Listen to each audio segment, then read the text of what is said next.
Welcome, fellow believers. Day 89. I got 1 day left in my 90 days journey to lose 8 pounds. What I learned is that I'm very close. I'm somewhere between 7, 8 pounds. Very close.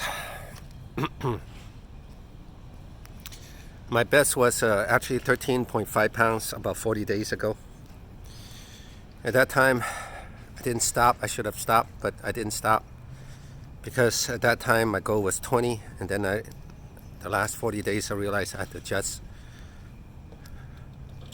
first to 12, and now I really felt I need to adjust to 8. So 8 pounds, and then after tomorrow I will start another 90 days journey to lose 5 pounds, because I find from that last 90 days journey that it's better to go slow to go fast. Less is more, and that's what I learned. You could lose 5 pounds in 1 day, but can you keep it up?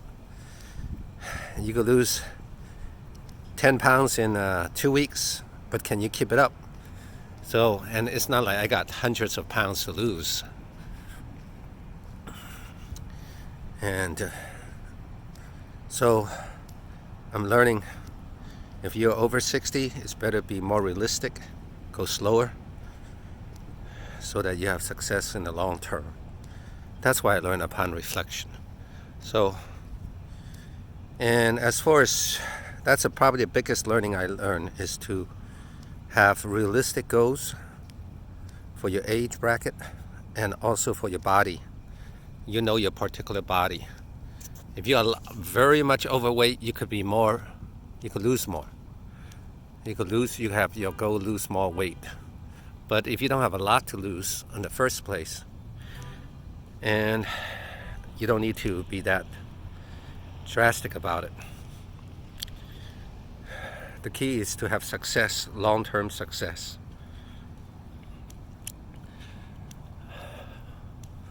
And you also have to look at your age bracket too.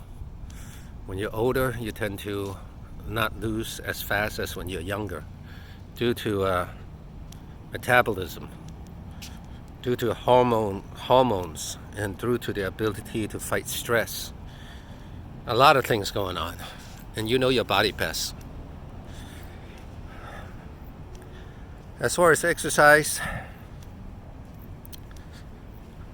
I'm still doing about 1.5 hours a day, but it's a combination of not just running, but a combination of sometime running, sometime walking, sometime a combination thereof, sometime Zumba dance, sometime kickboxing, sometime light weights, and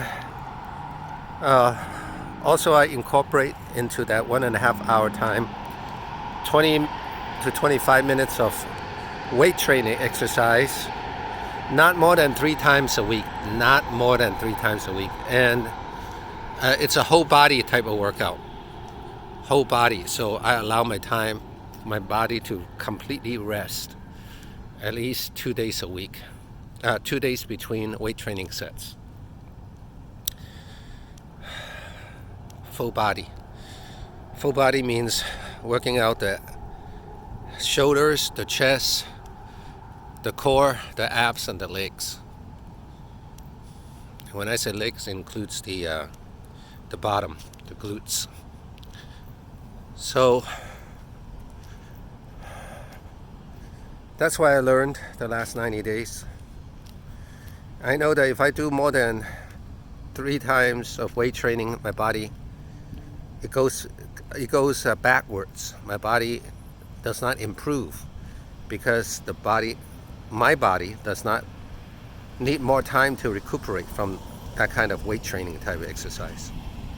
So I think my body recuperates best between 2 workouts a week of 25 minutes or 3 workouts a week. I still haven't figured out exactly which is better, 3 workouts a week or 2 workouts a week.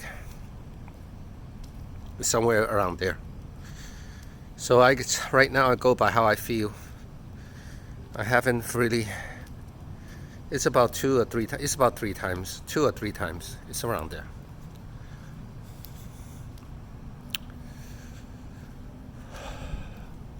But for sure, I at least take 2 days of rest between the workouts.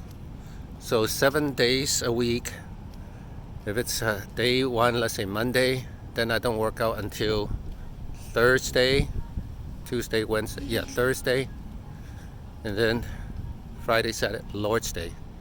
So you could actually do about 3 times a week.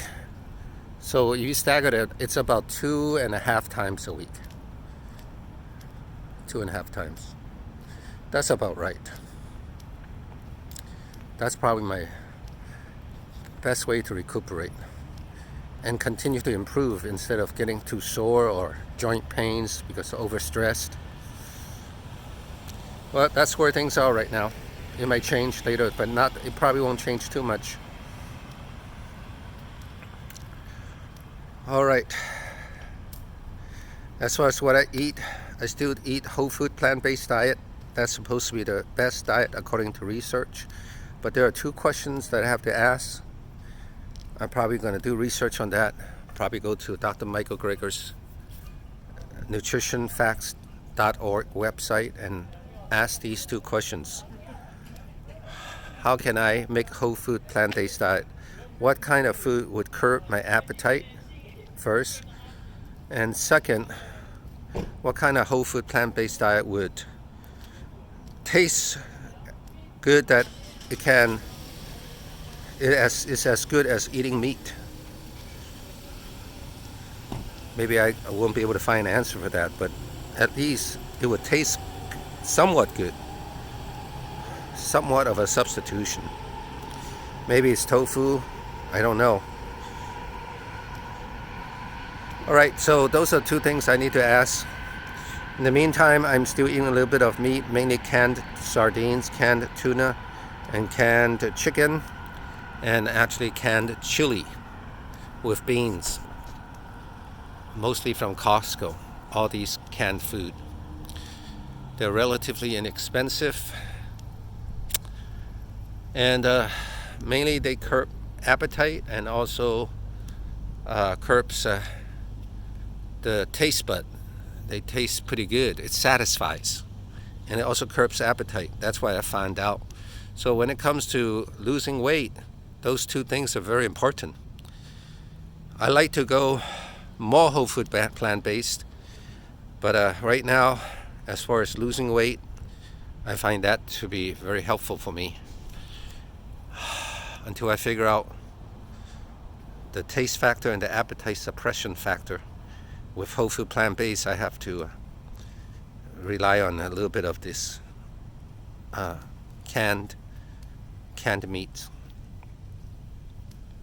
So the other food I eat is beans, black beans, and garbanzos, and kidney beans, and mixed vegetables, oatmeal, cereal,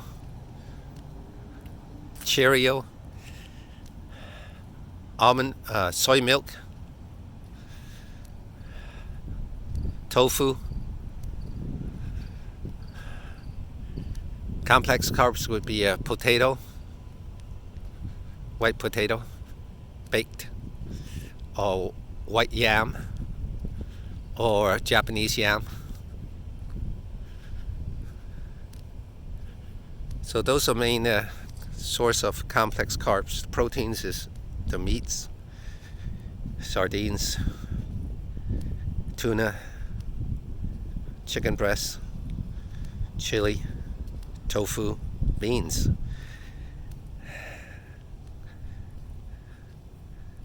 Starchy fibrous vegetables would be mixed vegetables, so broccoli, cauliflower, gailan, bok choy, spinach. Spinach is, yeah, they're small leafy, but anyway, that's a lot of protein. Healthy fats would be peanuts, not too much. flax seed.